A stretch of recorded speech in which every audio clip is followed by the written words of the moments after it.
Nut Island is very different than it was originally. Nut Island was an island. In the early 1900s, Boston devised the first sewage system for metropolitan Boston. And the only way they knew how to get rid of the sewage was to put it in the bay. And so they took Nut Island and attached a road to it. And this road is quite similar to the original road. And then the little island was at the end with a pump station on it.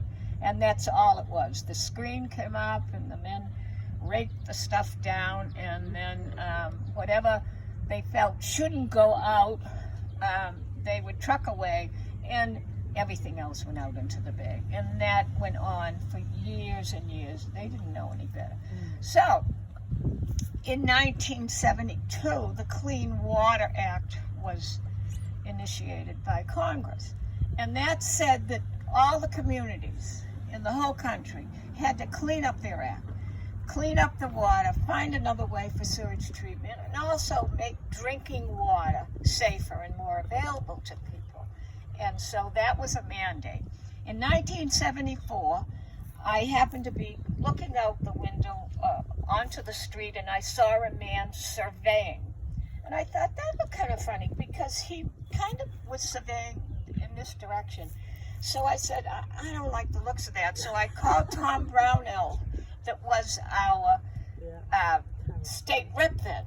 He went on to become a judge, a nice guy. So anyway, I called Tom and I said, Tom, you know, I see them surveying outside my house here. I wonder what's going on. He said, well, let me see what's going on. So he checked, and he came back to me with the fact that the Massachusetts state was proposing the final sewage treatment facility to be here, and they were going to fill 26 acres of Quincy Bay in order to make Nut Island larger. And we all said, oh, no, you're not. And so we formed committees. We actually went by bus to Faneuil Hall and spoke at Faneuil Hall against them filling in Quincy Bay. You can't do that, you know. And people said, you can't fight City Hall, but you can. And so we were able to defeat that proposal so that the sewage all ended up on Deer Island. However, this is a headworks, which helps to move the sewage through. The sewage comes from 43 different communities.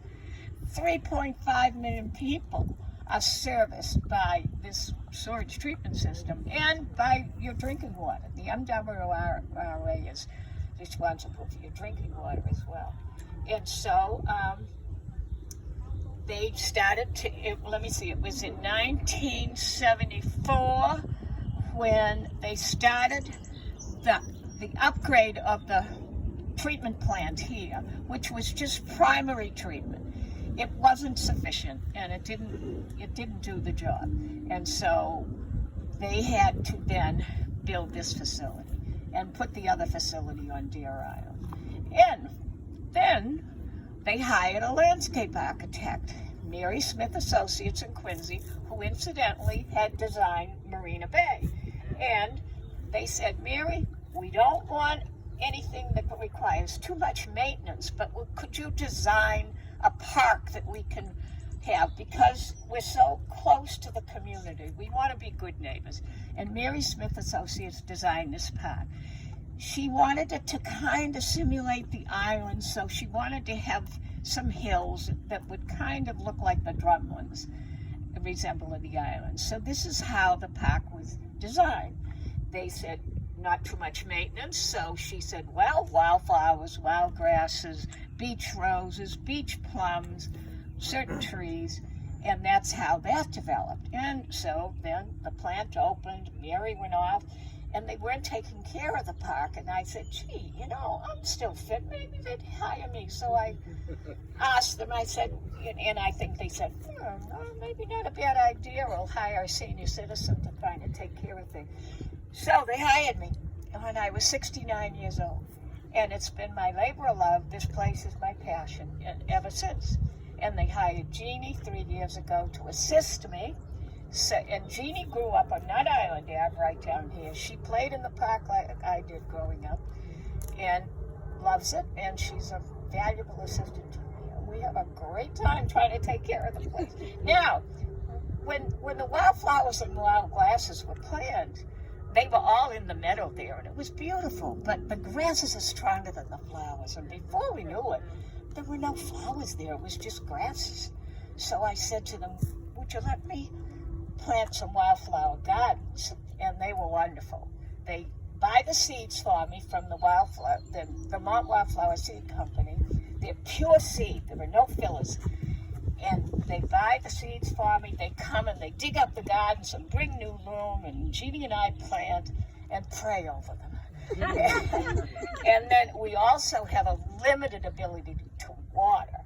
And we do try to water them. But this year, unfortunately, it's so dry that the flowers are not doing that well. But they'll come back. They'll be better. Yeah. Yeah.